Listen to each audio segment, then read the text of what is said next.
Oi, cheguei. Para quem está acompanhando esse ritmo louco das aulas do professor Fábio Costa, quem conhece sempre gosta. Eu falei de Brasil do Açúcar na última aula. Para quem está acompanhando, espero que você esteja acompanhando. Para ser aprovado, vai ter que acompanhar. Vai ter que prestar atenção em mim. Nós falamos de ciclo do açúcar. Emendando, galera, eu vou falar para vocês hoje a respeito das invasões. Nossa, minha letra está linda hoje, hein? Fala a verdade, você está achando isso, eu sei. As invasões holandesas no Nordeste. Pois bem, meu povo, eu gostaria que vocês se ligassem a respeito do contexto histórico da invasão holandesa. Primeira coisa, Europa. Qual era a condição da Europa nesse período? Então nós vamos falar aí final do século XVI. Nós tínhamos nesse período o início da União Ibérica. Lembrando a vocês, União Ibérica vai ser um período que dura de 1580 até 1640, onde Espanha acaba herdando, ou seja, herdou a coroa portuguesa. E daí União Ibérica, ou seja, união sob uma só coroa dos dois países ibéricos, Espanha, do Fernando II, e Portugal. Por que aconteceu isso? Porque o trono espanhol, aliás, o trono português, teve uma vacância depois da morte do Dom Sebastião, lendário Dom Sebastião, que morreu em expedição no Marrocos. Um parente dele, padre, ficou 2 anos no poder, 1578 a 80. 80 sobrou para o Fernandinho da Espanha o trono. Até aí tudo bem. Aonde entra a Holanda na parada, galera? A Holanda, um exemplo estranho na história. Mesmo sendo colônia espanhola, que quase ninguém lembra disso, a Holanda já tinha status de país grande, país rico. A Holanda pertencia politicamente à Espanha. Quem era a Holanda? A parceira de Portugal na produção de açúcar no Brasil. E a Holanda, ganhando muito com a produção de açúcar, a Holanda falou: não quero mais pertencer à Espanha, vou começar a buscar independência.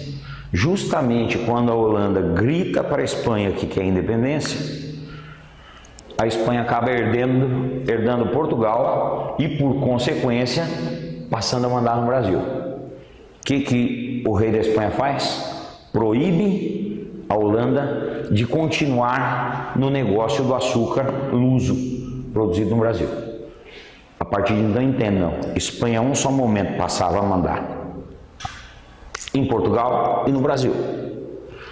Se a Espanha tinha uma encrenca com a Holanda, ou que seja vice-versa, é claro que a Espanha ia impedir, que agora o Brasil era propriedade espanhola. Qual foi a saída da Holanda então? Até coloco aqui, ó. Impedida de continuar no Brasil pela Espanha,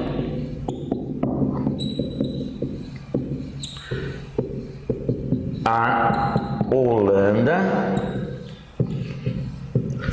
invade o Nordeste. Pronto. Porque nos livros de história traz assim: as disputas europeias e suas repercussões no Brasil. Invasões holandesas no Nordeste caíram, só muda o nome.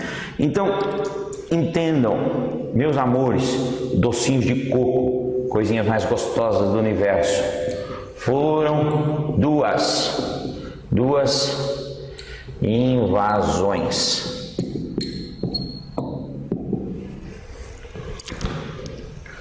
Primeira invasão, 1624/25, região invadida, Bahia.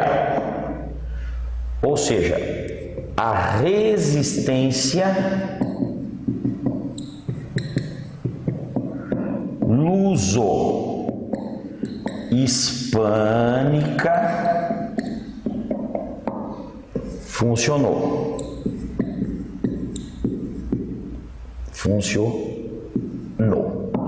Resultado disso, fracasso holandês. Segunda invasão. Aí você, criatura que pensa em dinheiro, deve estar aí na hora olhando para mim com essa sua carinha de espanto e falando assim: professor, mas os holandeses, eu li num livro que eles gastaram muito dinheiro na primeira invasão. Fato.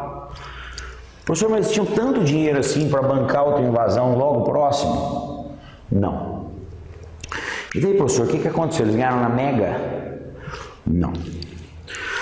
Em 1627, eles conseguiram piratear um navio carregado de ouro e prata. E é daí que veio o capital para a segunda invasão.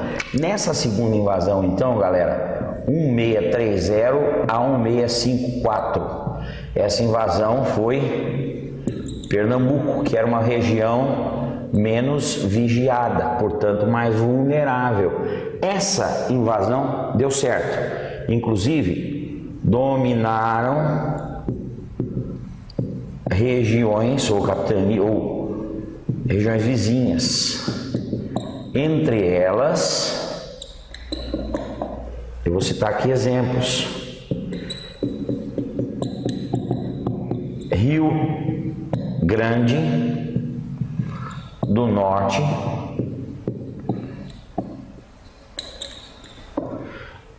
Itamaracá.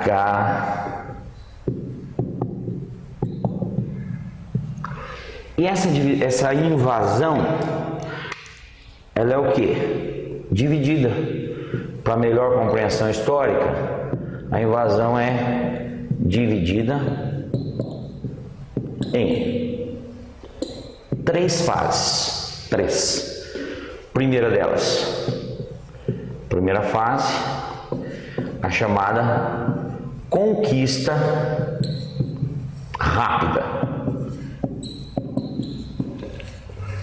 Nessa conquista rápida aqui, o que vocês têm que entender? Que senhores de engenho aceitaram, atenção para não cair do cavalinho, aceitaram a dominação, que vai ser uma dominação com sentido de parceria. Olha a sua visão do senhor de engenho do Nordeste da época. De que adianta eu, senhor de engenho, ser dependente de Portugal, dominado por Portugal, dominado pela Espanha, dominado pela Holanda, dominado pelo Camboja? Eu vou ser dominado sempre. Então, já que os holandeses estão aqui, vamos tentar reduzir essa desgraceira toda. Porque, amores, as lavouras estavam sendo destruídas, havia conflito. Os senhores de engenho chegaram para os holandeses e a conversa foi mais ou menos assim. A Holanda propôs: se vocês aceitarem a nossa permanência, nós vamos financiar o replantio das áreas destruídas. Fechou Goiás. Ou seja, os senhores de engenho aceitaram a permanência holandesa, em troca houve o financiamento das áreas de replantio. Por isso, a fase da conquista rápida. Segunda fase, que eu vou colocar desse lado, porque eu não quero ficar me abaixando para vocês ficarem apreciando o meu corpinho. Então vai ser segunda fase. Essa segunda fase, fala a verdade, gente. Fala a verdade você, que está do lado da câmera aí. Quando eu falo com essa voz de locutor, você fica arrepiadinha. Verdade ou não? Ah, eu sei disso. Eu sei disso, criança. Pode confessar. Segunda fase vai ser a fase da acomodação. acomodação. Professor, por que o senhor não vira locutor de rádio? Vou virar locutor de rádio, vou vender pamonha, meu negócio é trabalhar. Essa fase da acomodação vai marcar o quê? Marca o período de Nassau. Maurício de Nassau, administrador holandês no Nordeste, 163744. Agora veja bem, período de crise e desentendimentos, porque todo mundo fala, às vezes alguns livros trazem que foi um período de progresso econômico. Gente, o Nassau não tinha, para começar, se eu estou falando de Holanda, que eu estou lembrando vocês de Companhia das Índias Ocidentais, o Nassau não tinha uma boa política de importação de itens, então o Nordeste enfrentou carestia, primeiro. Segundo, conflitos religiosos. Há uma diferença entre a religião praticante no Brasil, sempre por natureza católica, e o protestantismo europeu. Inclusive, Holanda não fugia desse caso. Então houve crise e desentendimentos. Agora, detalhezinho. A partir de certo ponto, e esse certo ponto tem data, 1645, a Holanda vai cobrar os empréstimos. Se você bateu, você esquece, neném. Se você apanhou, você lembra. Você acha que os holandeses iam emprestar o dinheiro para replantar a cana que tinha sido destruída e não vão emprestar? A partir daí, quando a Holanda cobrou, veio o quê? A terceira fase. E essa terceira fase, então, é chamada de declínio e expulsão. Vamos entender um pedaço dessa história. 1640,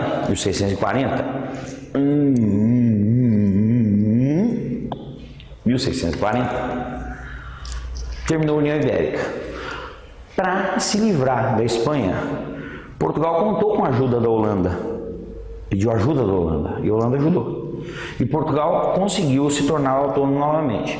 Qual foi a promessa portuguesa? Gente, era uma época de promessas.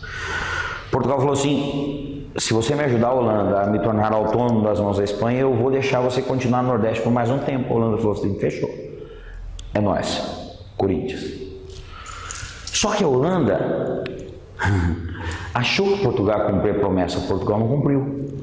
A partir dessa terceira fase, o que os portugueses vão fazer? Vão passar a financiar grupos locais para que esses grupos passem a combater os holandeses. Somado a isso, a Holanda, para variar, entra em guerra com a Inglaterra, das tantas guerras que os ingleses entraram, e não aguenta gerenciar a causa interna e a extensão brasileira, nordestina, açucareira, e abre mão do Nordeste. Então, nessa fase de declínio e expulsão, Portugal traiu a Holanda e financiou grupos locais para combater os holandeses. A partir daí, fechando esse pedacinho, enfraquecida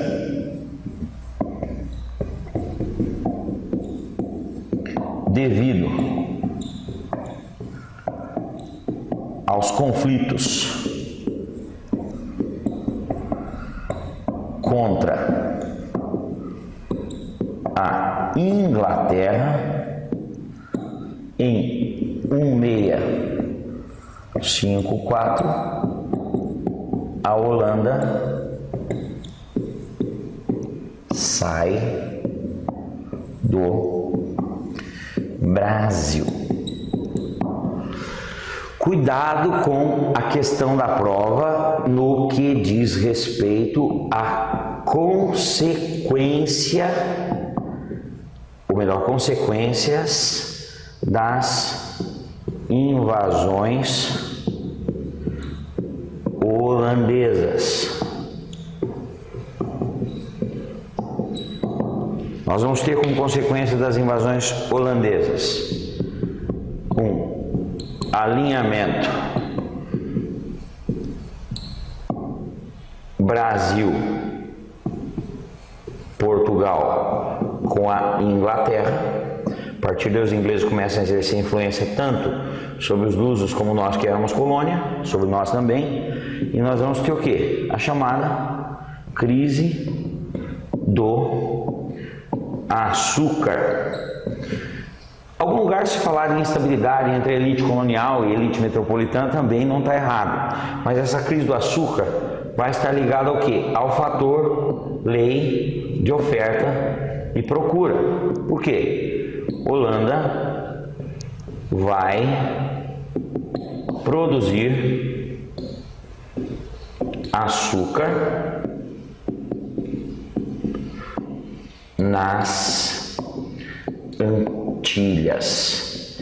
Agora uma informação que eu já deixei no ar em outro momento. Aonde que estava a vulnerabilidade portuguesa nessa parceria com a Holanda? O departamento de venda era dos caras, gente. Eles sabiam onde distribuir o produto. Então, se a Holanda vai produzir açúcar nas Antilhas, qual açúcar vai ser distribuído na Europa? O açúcar holandês. O que acontece com o açúcar brasileiro? Declínio no preço. Declínio do ciclo. Uma última informação: o açúcar não é abandonado enquanto produto. O Nordeste sempre vai continuar, de certa forma, produzindo mais ou menos açúcar, mas aquele auge açucareiro termina após o fim da segunda invasão holandesa. Valeu? Beijo. Agora teste seus conhecimentos. Acesse www.humanastotal.com.br e resolva os exercícios desta aula. Mostre que você é fera no assunto.